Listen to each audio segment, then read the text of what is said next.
नमस्कार, आप देख रहे हैं इंडिया न्यूज टाइम्स। आइए देश दुनिया की वह बड़ी खबरें जो राजनीति, समाज और लोकतंत्र से जुड़ी है। तो चलिए शुरू करते हैं। गृह मंत्री अमित शाह के बयान ने बीजेपी के लिए मुश्किलें बढ़ा दी हैं। उन्होंने कहा है कि चुनाव आयोग सरकार के दबाव में काम करता है। अमित शाह के इस बयान से बीजेपी और इलेक्शन कमीशन दोनों सवालों के घेरे में है। दिल्ली में प्रदूषण का स्तर फिर से बढ़ गया है। नई रिपोर्ट में खुलासा हुआ है कि AQI 400 के पार पहुंच गया है, जिससे बच्चों और बुजुर्गों की हालत बिगड़ रही है। सरकार ने इस पर जल्द से जल्द कदम उठाने की बात कही है। बिहार की राजनीति में पोस्टर वॉर छिड़ गया है। महागठबंधन की प्रेस कॉन्फ्रेंस में सिर्फ तेजस्वी यादव की फोटो लगी थी। इसे लेकर बीजेपी ने कहा, कांग्रेस का सम्मान तो चोरी हो गया। उधर कांग्रेस नेताओं में भी इसे लेकर नाराजगी देखने को मिली। भोजपुरी स्टार खेसारी लाल यादव ने बीजेपी सांसद रविकिशन को खुली चुनौती दी। कहा, मंदे बनाना अच्छी बात है, लेकिन युवाओं को रोजगार कब दोगे? उनके इस बयान से जनता दो हिस्सों में बंट गई है। भारतीय सेना ने पाकिस्तान सीमा पर बड़ा सैन्य अभ्यास शुरू किया है। टैंकों और ड्रोन की तैनाती से इलाके में हलचल है। सेना ने कहा कि ये रूटीन एक्सरसाइज है, लेकिन पाकिस्तान ने इसे युद्ध की तैयारी बताया है। केंद्र सरकार ने किसानों के लिए बड़ी एडवाइजरी जारी की है। पीएम किसान योजना की अगली किस्त नवंबर के पहले हफ्ते में आने की उम्मीद है। सरकार ने किसानों को eKYC और बैंक वेरिफिकेशन तुरंत कराने की सलाह दी है। तेजस्वी यादव के वक्फ बोर्ड को लेकर दिए बयान ने नया विवाद खड़ा कर दिया है। बीजेपी ने आरोप लगाया कि तेजस्वी मुस्लिम वोट बैंक को साधने में जुटे हैं, जबकि आरजेडी ने पलटवार करते हुए कहा कि बीजेपी जानबूझकर मुद्दा भटका रही है। पाकिस्तान और तालिबान के बीच सीमा पर हालात तनावपूर्ण हो गए हैं। दोनों देशों के सैनिक आमने सामने। पाकिस्तान ने चेतावनी दी है कि अगर गोलीबारी बंद नहीं की गई तो हमले के लिए तैयार रहना होगा। नीतीश कुमार ने सख्त कार्रवाई करते हुए जेडीयू के 11 बाकी नेताओं को पार्टी से बाहर निकाल दिया है। इन नेताओं पर अनुशासनहीनता और पार्टी लाइन से हटकर बयान देने का आरोप था। बिहार चुनाव को लेकर एनडीए में एक राय बनती दिख रही है। सभी सहयोगी दलों ने नीतीश कुमार को फिर से सीएम चेहरा घोषित किया है। हालांकि बीजेपी के कई नेता इस पर चुप हैं। उत्तराखंड में बिजली बिल को लेकर हंगामा मच गया है। स्मार्ट मीटर से ज्यादा बिल आने की शिकायतों को लेकर जनता सड़कों पर उतर आई है। सरकार ने जल्द से जल्द इस पर जांच बैठाने का आदेश दिया है। तेजस्वी यादव ने एक बार फिर नीतीश कुमार को निशाने पर लिया। उन्होंने कहा, सरकार पूरी तरह फेल है ना, प्रशासन बचा है ना नीति। जबकि जेडीयू ने पलटवार करते हुए कहा कि तेजस्वी को पहले अपने काम गिनाने चाहिए। सीएम योगी आदित्यनाथ ने हापुड़ में रैली की और बुलडोजर से अवैध कब्जों पर कार्रवाई की समीक्षा की। उन्होंने कहा कि जो गलत करेगा बुलडोजर उसी के दरवाजे जाएगा, जिसे लेकर युवाओं में जबरदस्त उत्साह दिखा। जन स्वराज के नेता प्रशांत किशोर ने बड़ा बयान दिया है। बोले, बीजेपी को हराना मुश्किल जरूर है, लेकिन नामुमकिन नहीं। उन्होंने कहा कि जनता अब बदलाव चाहती है और अब वो वक्त आ गया है। एक आचार्य ने तेजस्वी यादव पर विवादित बयान देते हुए कहा कि अगर आरजेडी सत्ता में आई तो बिहार में शरिया कानून लागू होगा। उनके इस बयान से सियासी हलचल तेज हो गई है। जबकि तेजस्वी ने कहा, ऐसे लोग समाज में नफरत फैला रहे हैं। देश भर में किसान संगठन फिर एकजुट हो गए हैं। उनकी मांग है कि एमएसपी को कानूनी अधिकार मिले ताकि फसलों का सही दाम तय हो सके। दिल्ली में किसानों की बैठक में अगला आंदोलन तय किया गया है।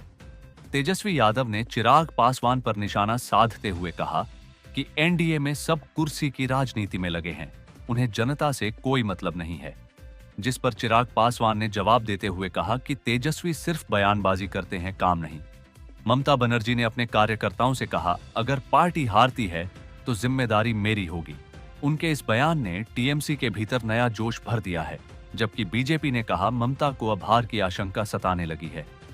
बीजेपी नेता पवन यादव ने टिकट न मिलने पर निर्दलीय चुनाव लड़ने का फैसला किया था, जिसके कारण पार्टी ने उन्हें बाहर कर दिया है। बीजेपी ने कहा कि अनुशासनहीनता बर्दाश्त नहीं होगी।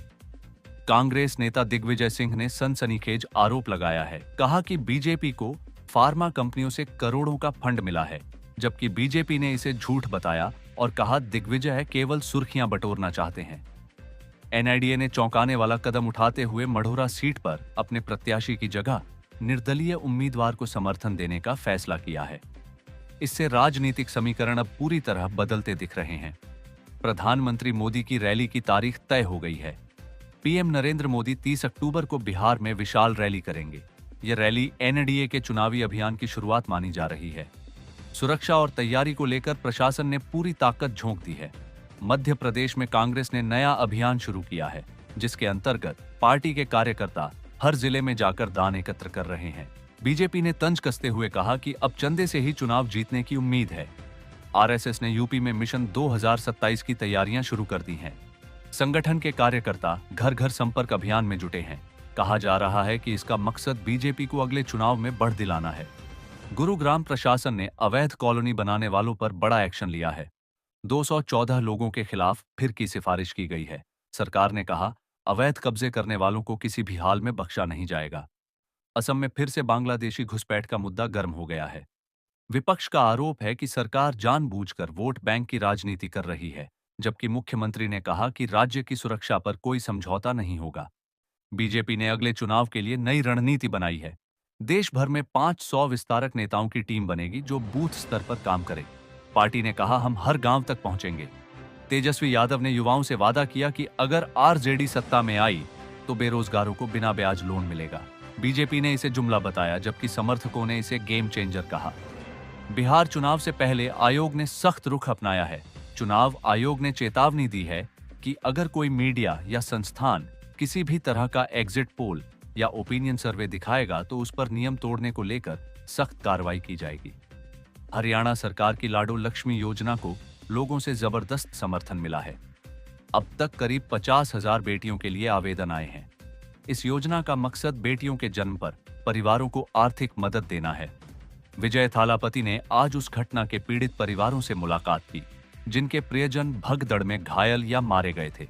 उन्होंने परिवारों को हर संभव मदद का भरोसा दिया और प्रशासन को राहत कार्य तेज करने के निर्देश दिए। राहुल गांधी लंबे समय से बिहार में नजर नहीं आ रहे हैं, जिससे कांग्रेस की सक्रियता और उनकी छवि पर सवाल उठने लगे हैं।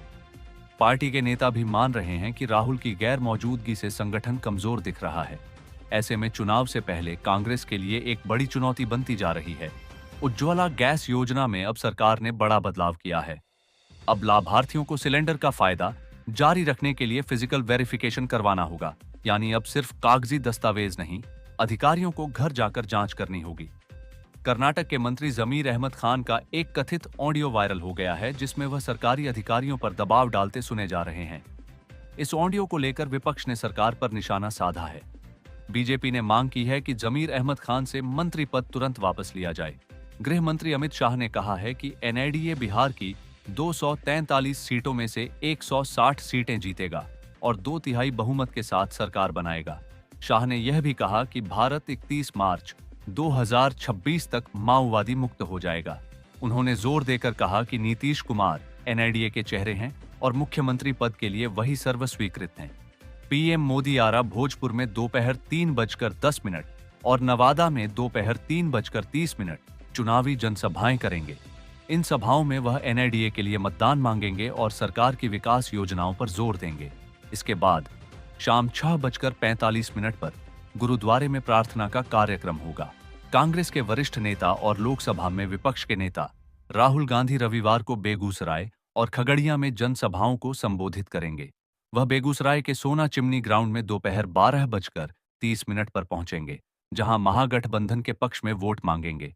इसके बाद वह 2:15 पर खगड़िया के जैन केटी इंटर स्कूल मैदान में पहुंचेंगे, जहां उनके साथ वीआईपी नेता मुकेश सैनी भी रहेंगे।